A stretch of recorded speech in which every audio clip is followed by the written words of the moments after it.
seule prière, lève ta main droite. Et tu vas dire à Dieu, j'ai entendu parler de toi. Comme Job, moi aussi je veux te voir. Je veux voir ta gloire. J'attendrai jusqu'à ce que ta gloire descende. Montre-toi. Montre-toi. Comme on a dit que tu existes dans tel domaine, je veux voir aussi ta main. Dans mon expérimenté, je t'en supplie d'un petit peu ta main. Lève ta voix, commence à prier. C'est à Dieu de te permettre de voir sa main dans ce domaine, même juste un petit peu, que je veux voir. J'ai dit Shalom Aleichem à tout le monde. Le thème d'aujourd'hui c'est quoi?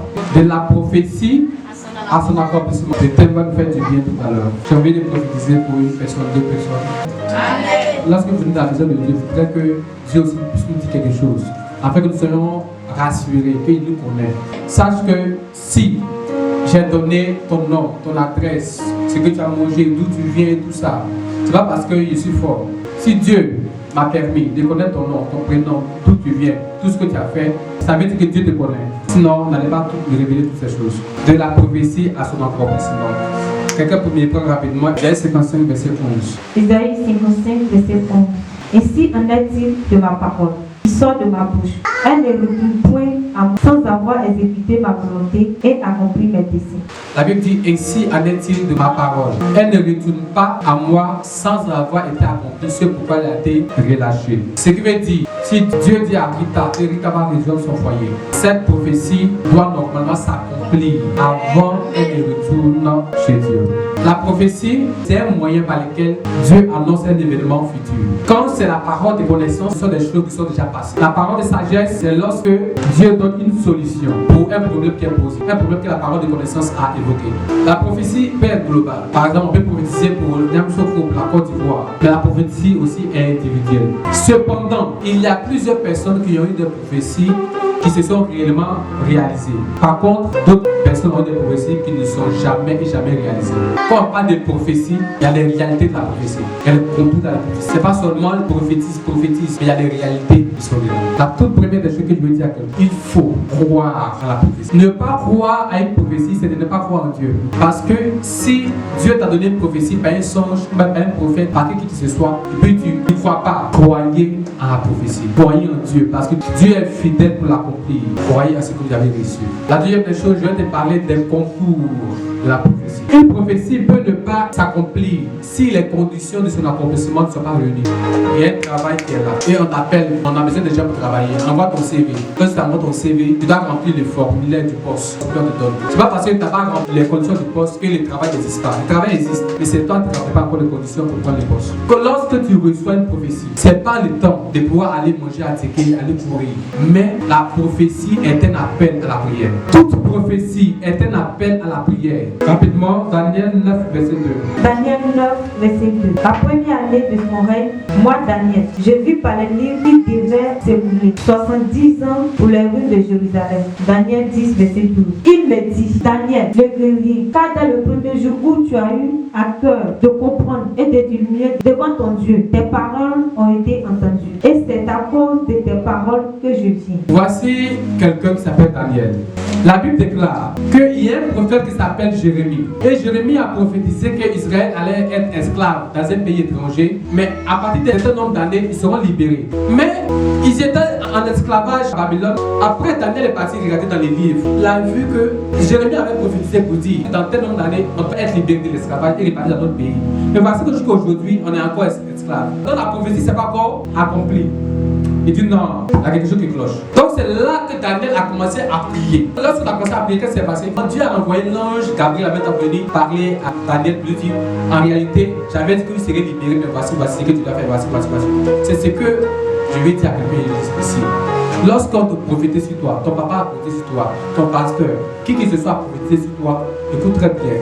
Ce n'est pas le temps d'aller s'asseoir. C'est le temps maintenant d'aller rappeler à Dieu ce que Dieu t'a dit au travers de la personne.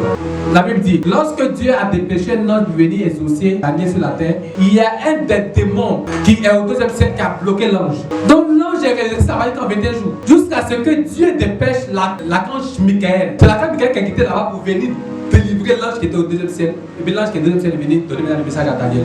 Or, tous ces temps, Daniel attendait la réponse. Donc, c'est vrai que vos prophéties, quand vous prophétisez vous là, en réalité, les ossements peuvent arriver, mais les devants peuvent bloquer. Les prières qu'on fait après la prophétie, les prières peuvent être en parole, comme en action. Rapidement, Juge 13, verset 13 à 15. L'ange de l'Éternel répondit à Manoch, la femme s'abstiendra de tout ce que je lui ai dit. Elle ne goûtera d'aucun produit de la vie, elle ne boira ni vin ni liqueur forte. Elle ne mangera rien d'épris.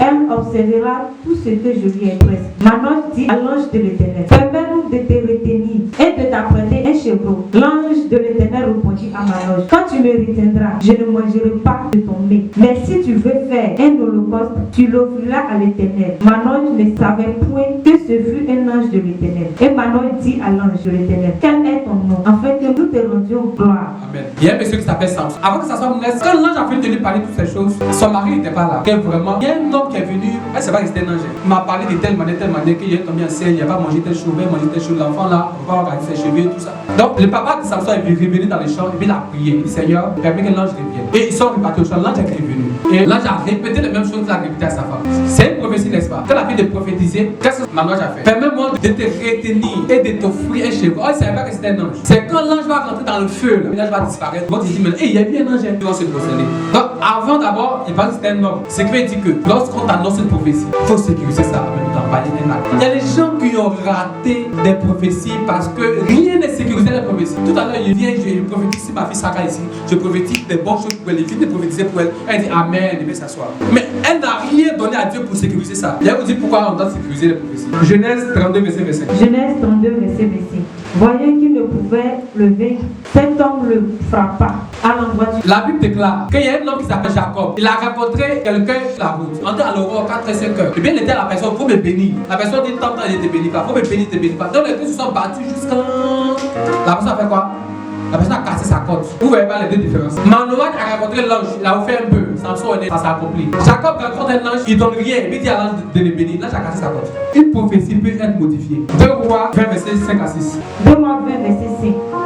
Retourne et dis à Ézéchias, chef de mon peuple, ainsi parle l'Éternel, le Dieu de David, ton père. J'ai entendu ta prière, j'ai vu tes larmes. Voici, je te guérirai. Le 3e jour, tu monteras à la maison de l'Éternel. J'ajouterai à tes jours 15 années. Il y a un monsieur qui s'appelle Ézéchias, c'est un roi. Il a tellement fait des trucs que le prophète Esaïe, Dieu lui a dit, va dire à Ézéchias qu'il va mourir. Lorsque le roi Ézéchias a entendu ça, il s'est retourné contre le mur. Et puis après ça a plié. Le prophète Esaïe qui partait là, Dieu lui a dit, Esaïe retourne. Allez dire à Ézéchias, il ne va plus mourir, il ajoute 15 années de plus à sa vie. Raison pour laquelle je vais dire à quelqu'un, si tu dors, tu vois quelque chose qui ne t'arrange pas, il faut refuser. Les prophéties même, là, si tu vois que ça ne t'arrange pas, il faut refuser. C'est vrai, le prophète t'a parlé, hein, mais moi ça ne m'arrange pas, Seigneur. Cette prophétie que les prophètes ont donnée là, c'est vrai que ça vient de toi, hein. C'est quelque chose qui doit m'arriver. Mais moi ça ne m'arrange pas, je veux pas que cela m'arrive. Dieu a quand même envoyé moi pour te dire la prophétie annulée. Raison pour laquelle je dis à quelqu'un, tant qu'on te parle de quelque chose, il ne faut pas t'asseoir. Si c'est une bonne chose, il faut te sécuriser en même temps. Si c'est une mauvaise chose, il faut commencer à prier pour rejeter. Lis-moi rapidement Matthieu 26, verset 42.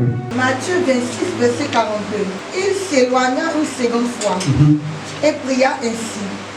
Mon Père, s'il n'est pas possible que cette coupe s'éloigne sans que je la boive, que ta volonté soit faite. Amen. Amen. On parle de Jésus.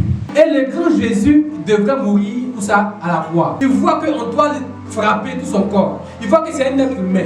Ça va lui faire mal, mais il voit aussi qu'il doit mourir pour l'humanité. C'est difficile. Il voit la prophétie qui a sonné dans Isaïe a prophétisé. C'est pas du monde naturel, il veut dire qu'il a bu pour qu'il est mort naturellement. Non. Mais qu'est-ce qu'il a dit? Il dit Seigneur, s'il est possible que cette coupe s'éloigne de moi. Ça veut dire quoi? Il a dit Seigneur, si c'est possible que je ne meurs plus là, c'est bon.